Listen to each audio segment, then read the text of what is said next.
Hi everyone. This week in your Henslin textbook, The Essentials of Sociology, we are exploring the topics of education and religion. As we've prepared for these more recent chapters, we have been talking about the institutions of society. And while the institutions of society is a concept that probably in a theoretical way are more closely associated with the fundamentalist perspective, which looks again at society as a collection of parts that work together to make the society function. Um, you will also see that as we explore these two institutions in our society, the institution of education and the institution of religion, that we also look at um, the conflict perspective and interactionist perspective and the kinds of things that they have to say about each of these institutions as well. So the idea of society's institutions really runs across all perspectives, even if it seems to grow mostly from the fundamentalist perspective. And so if you think of society again as that engine of all these different parts, the institutions, education and religion are two of the things that drive a society. So that's keeping that in mind rather as you proceed through this chapter and through the reading in the Henslin Reader this week. Hopefully, this will help you grasp a little bit about why we're looking at these two things the way we do. First, we're going to look at the institution of education. This week's lecture is going to be split into two parts, and I'll take education first and religion second. In the United States history, there was not such a thing as free public education in the early years. In fact, I believe it was Thomas Paine that advocated for free universal education, as well as a number of other things like family allowances and guaranteed income and those kinds of things for human beings. And Thomas Paine recommended these things early in the life of the nation because he believed that the way the economic system was structured, even back 200 or 250 years ago, that it almost assured that certain people would be not given equal access to the some of the things in life that made it was necessary for them to get along well. And in this particular case, the institution of education was something that was in those days only available to the wealthiest and privileged members of society. And so and in fact, schooling in many parts of the colonies was something that was probably pretty unheard of in those days. And what schooling was done privately and by themselves. And so there wasn't such a thing as free public education very early on. But as the country began to industrialize in the 1800s, it became obvious that there was a need for a more educated workforce. And so a system of public education became established ultimately. But even still, community colleges weren't born until the early 1900s, for that matter. And up until that time, again, higher education was restricted very much to well-to-do individuals and mostly well-to-do men. There were very few women that were actually offered formal education throughout the 1800s at least, and well into the 1900s as well. Here's a chart from the text about the educational achievement in the United States, and you'll see here that gold being the bars that represent high school graduates and the I guess purple bars college graduates, that both institutions have seen an increase in the number of graduates. Certainly in percentages of citizens in the United States, the by far the vast majority of citizens now are high school graduates and college graduates as well. Now these 2010-2020 figures were projected at the time that this chart was published, but it's probably still very very close to being accurate. And you see that about a third of American citizens now are college graduates as well. This is, by the way, figures for Americans 25 years and older.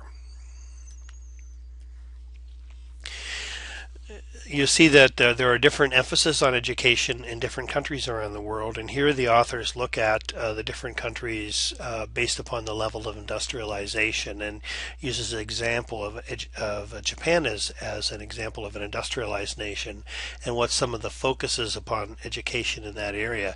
They emphasize solidarity within the group, which is really quite a bit different from education in the United States. Our education is very much focused upon individual achievement and competition.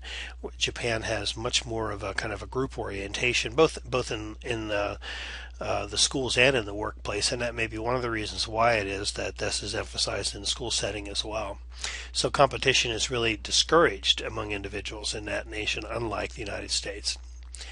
In an industrializing nation, one that is moving from sort of a third world kind of industrial status to a more modernized industrialized status, Russia is used as an example of that. And after the Soviet era, Russians have been reinventing education as communism has dissolved, and many of the dogmas that were taught back then are no longer being taught. And education, and this includes a college, is free. Now, the interesting thing is, and you may know this, or you may not, but in fact, higher education is paid for by the state in many nations, many of the industrialized nations in Europe as well, and that kind of reflects more, I believe, of the socialist kind of influences that those governments have, being closer, I think, to the heart of where socialism was founded or formed. And so, in fact, not only do many of high school graduates who have been prepared for university can go on to university with little or no cost in their own nation.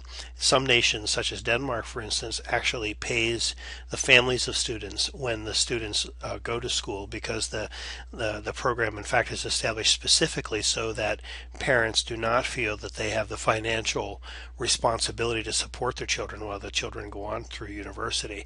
The state recognizes the importance of the education of its young persons and what it does for their nation, and is willing to accept the burden of that.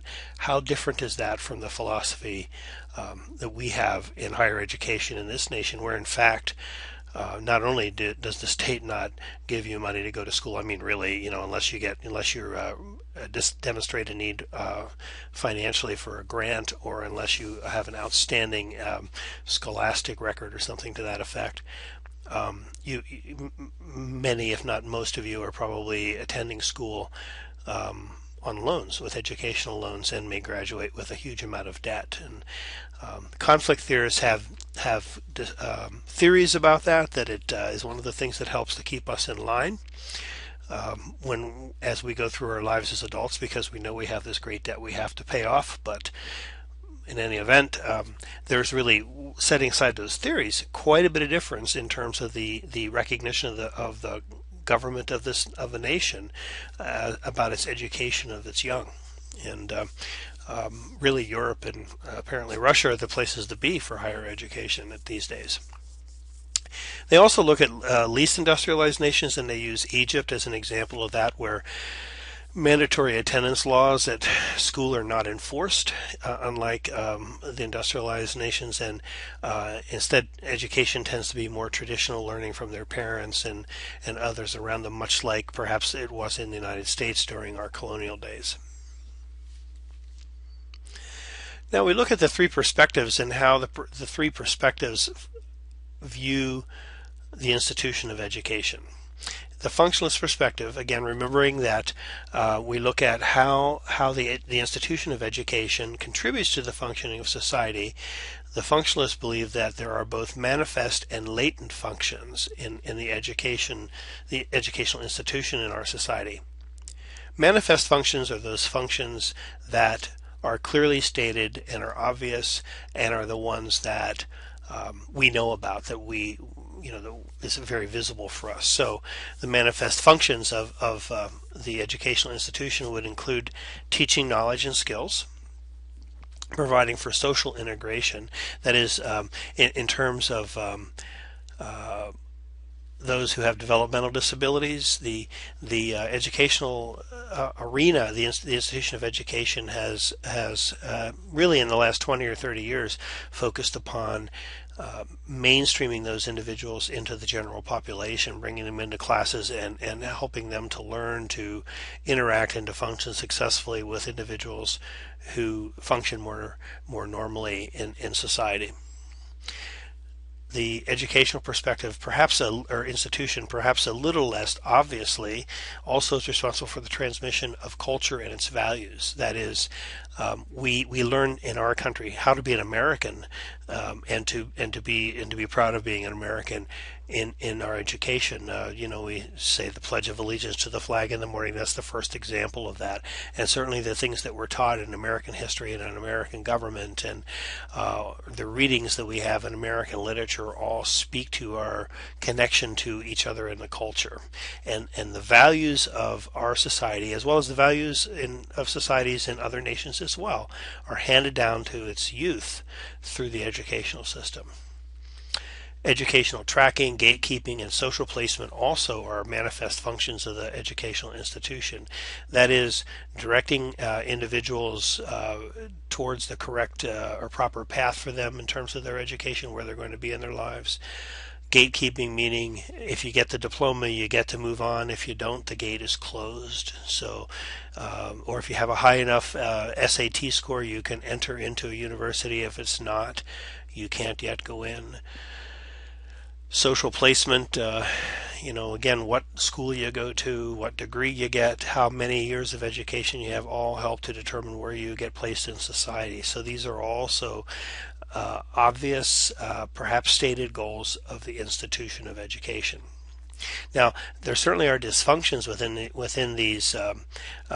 these functions. For instance, I would say with the tracking function, students get tracked for reasons that aren't always appropriate and aren't always legitimate. For instance, racial tracking is something that happens in schools sometimes, where kids of one race may be grouped together and actually put in classes that are more poorly performing because of stereotypes and assumptions about individuals and racial minorities and things. And what that serves to do then is to really kind of block them access to higher means of education later on. So this is something that still continues to go on in our society today, whether we want to recognize it or not. More about those dysfunctions here in this slide about school violence and mediocrity as our slides go on. Now, when we go back again, we're still talking about the functionalist perspective, but now we're going to talk about the latent functions of the educational institution. And unlike the manifest functions, which are obvious and stated, the latent functions are these sort of hidden functions. These are things that are byproducts of the educational institution, but still they happen enough that we have to really see them as a function. One being child care. I don't have to worry about my children between the hours. This school is 8:30 in the morning or 8 o'clock in the morning and 2:30, 3:30 in the afternoon, because they're in a school setting. They're being supervised by people who are trained professionals who care about their daily living and their education. They see to it that they get fed. They see to it that they get proper information, at least as far as we know. I don't have to pay for daycare, and I can go to work, and I don't have to worry about my kids. Even as adolescents, the after-school sports, after-school clubs, things like that, really is teenage daycare. As far as the parent is concerned, we don't have to worry about our kids running the streets because we know they're at practice. So child care is one function of the educational institution. Teaching home skills is another. These are things that were done within the family when children stayed at home and observed their mothers and fathers working, and could accompany them when they did their daily chores that kept the family functioning. But as institutional or industrialization became more pronounced in our society, parents more and more began to work away from the home, and over time mothers also began to join the workforce and leave the home, and so children no longer get to learn the skills of keeping the household functioning through observation and daily interactions with their parents. And so things like shop class and home ec class and all of those kinds of things, business math and those kinds of things, are now taught in the school setting. Sex education is another thing. Parents oftentimes don't talk with their kids about sex, and so and this is a controversial function in many minds, because a lot of people believe that you can't teach sex without teaching values, and they don't want the schools teaching values about sexuality to their children. And so But do the families take the reins and give proper sex education to their children if the schools don't? And so another area that is actually very dynamic and very interesting in our school system. Obedience and conformity. We learn to take our turn. We learn to obey authority. We learn to do as we're told, we hope at least. We learn to walk on the right. Although these days, the hallways in high schools aren't quite as well organized as they once were. You learn to be on time and all of those kinds of things. These are all things that the daily routine of interacting with other students and with adults who are in a position of authority on an everyday basis, these things are learned through this institution, recreational opportunities, and many other things as well. So these are some of the latent functions that functionalists would tell you the educational institution provides for us. Conflict theorists, remember, this is the theory that's based upon the socialist perspective, and conflict theorists will look for the aspects of education that kind of serve to maintain the status quo. Remember, conflict theorists believe that essentially there are two classes in society. There are the owners, and they're the workers, the bourgeois and the proletariat, those in control and those who are controlled. And so an underlying belief system is that unless something comes from below and pushes the people in control to do differently, individuals that have power will use that power to preserve their own power and prestige.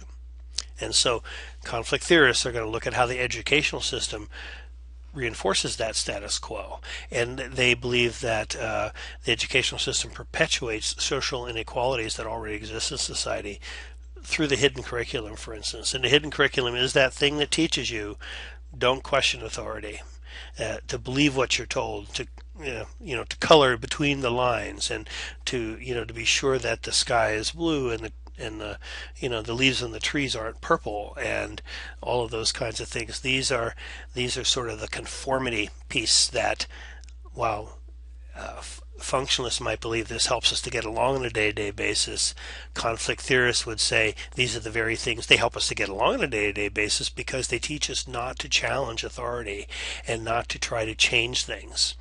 And so that's the hidden curriculum in the school system. That system that teaches you to go along with the flow, basically. Racial tracking I refer to also as one of those functions, or tracking rather, is one of those functions in the functionalist perspective, and yet from the conflict perspective, tracking can lead to inequalities. And I talked with you about racial inequalities just a few moments ago as one example of that. Gender tracking, racial tracking is an example of that, and I would say also gender tracking is another example of that. Although this is more the media, it kind of reflects the kinds of things that perhaps we've been teaching our children over the years. When Barbie first came out, the doll Barbie came out, I think first in the 1950s or early 60s, and somewhere in the 70s, perhaps, Barbie began to talk. And the first talking Barbie, the first line out of Talking Barbie, "Math is hard." Well, you can imagine the women's institutions, the organizations were pretty upset with that, and I think Barbie learned some other words pretty quickly after that. But that kind of reinforces the notion that we have that really math and sciences are for males, and the soft sciences, maybe psychology, maybe home economics, maybe English literature and the arts and those things are for females.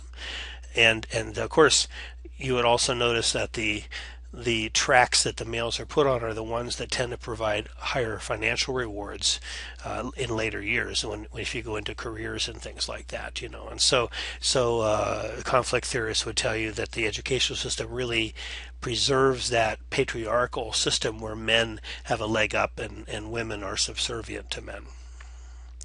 Standardized testing tends to be biased towards certain social classes and certain ethnic groups as well, and this is something that is constantly under review by those individuals who perform standardized tests, those groups, and although they continue to say that they believe that they've corrected these deficiencies, there's been a fair amount of evidence over the years that standardized tests are biased towards Caucasians and upper class and middle class students. So in general, with its racial and ethnic divisions, conflict theorists believe the educational system reproduces the United States social class structure. Now here's a chart from the text about what they call the funneling effects of education with race and ethnicity, and you can see here again, looking at the three bars comparing whites, African Americans, and Latinos, what percentage of those students or those individuals complete high school, and of those who complete high school, how many go on to college. And you can see now. What is the reason for this? What is the basis for this? When you look at these figures, a lot of people make the assumption, well, it's just that more Caucasians do better in school. Well, there's a lot of reasons for that, and conflict theorists would say perhaps it has to do with the fact that standardized testing is maybe biased towards Caucasians. Perhaps it has to do with the fact that the system's geared more for middle class values rather than lower socioeconomic groups, which the minority groups are going to have higher percentage of students in. When you go on to college, Caucasians in general have a higher income level, and so therefore are likely, whether they can put their kids through school or whether they can qualify for student loans, or whether they can get the scores that they need in order to qualify for grants. A lot of that has to do with income levels and so on and so forth. And so you see here, this is what's called the funneling effects of education. Looking at the symbolic interactionist perspective, different studies have taken a look at how, for instance, the risk study, how the teacher's perceptions of students lead to the labeling of students. And once students are labeled, those kids tend to carry that label from class to class over the years and begin to act to fill that label. Remember, interactionists will tell you that we seek feedback from others about our definition of ourselves, and then sometimes confirm our perceptions of ourselves or change our ways in order to match what other people tell us about ourselves. Farkas studied how teachers' expectations affect grades from students as well.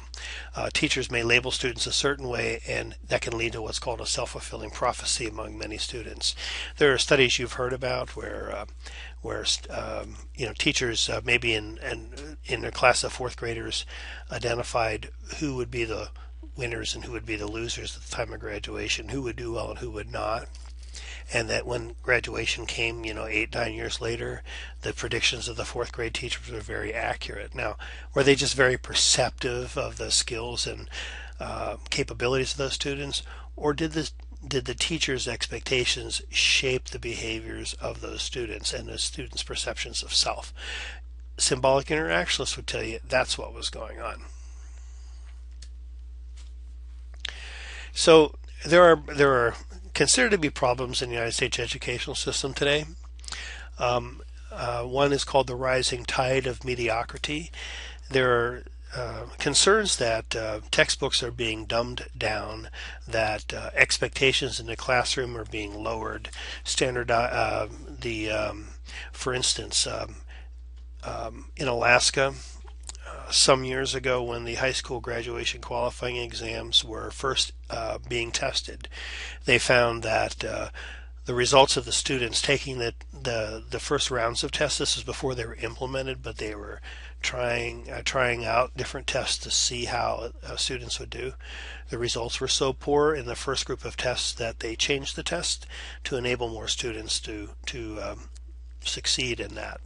Now, that's an example of something like that the tests were actually kind of dumbed down some so that more students could pass them. And this is not just in Alaska. This is an issue that is all over the United States. Expectations are lower now than they used to be. Some of that reflects the reality of life in America today for high school students. More students are working now, and because they want better things. things, and so they get their own jobs so they can get better clothes or have a car or put gas in the vehicle. And so teachers, recognizing that many of their students are working, may allow them to fall asleep in class, or might lighten up on homework so that they don't have so much to do at home.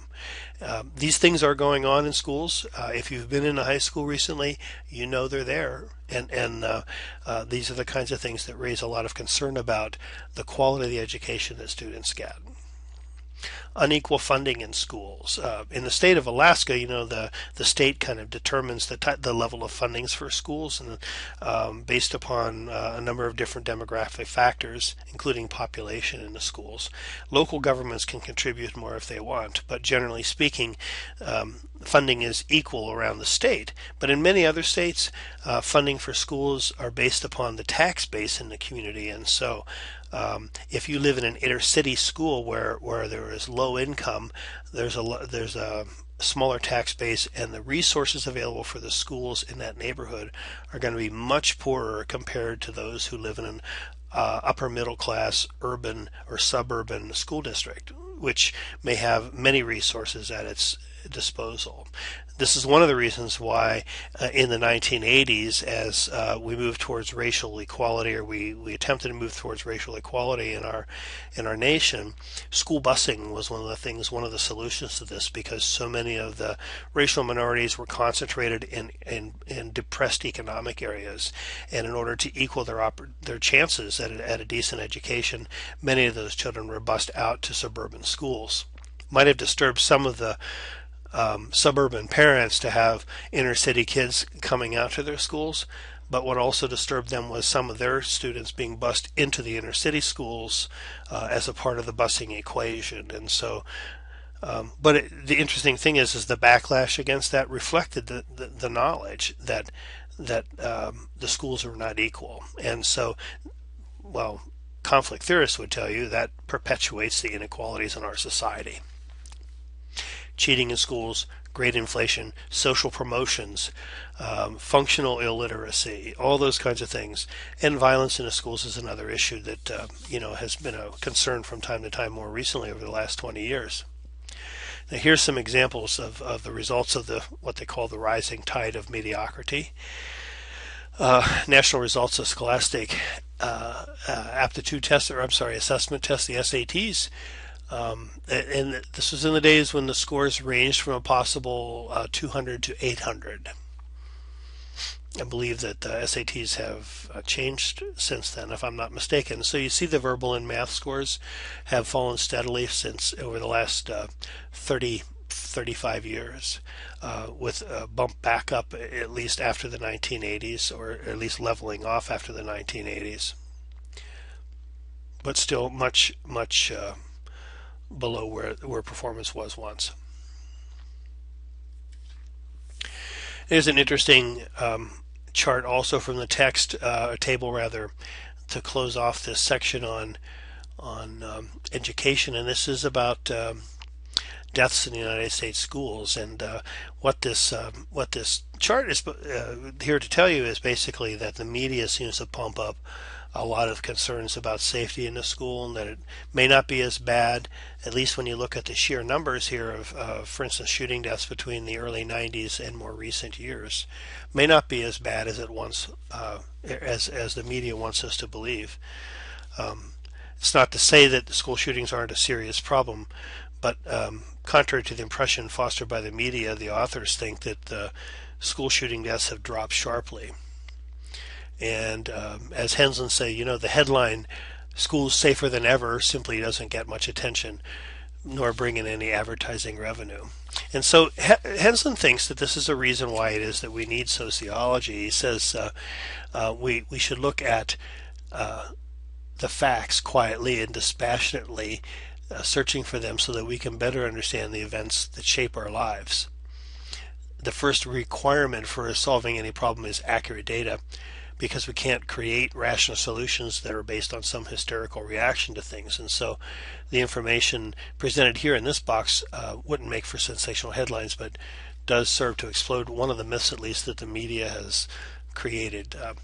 The more recent edition of the of the text actually has another line. This was from the last edition of the text, but actually has a 2009 to 2010 line that shows shooting deaths at 5 and other deaths at 2 in that year. So it's just an interesting kind of thing in light of recent developments as well over the last few years in this area.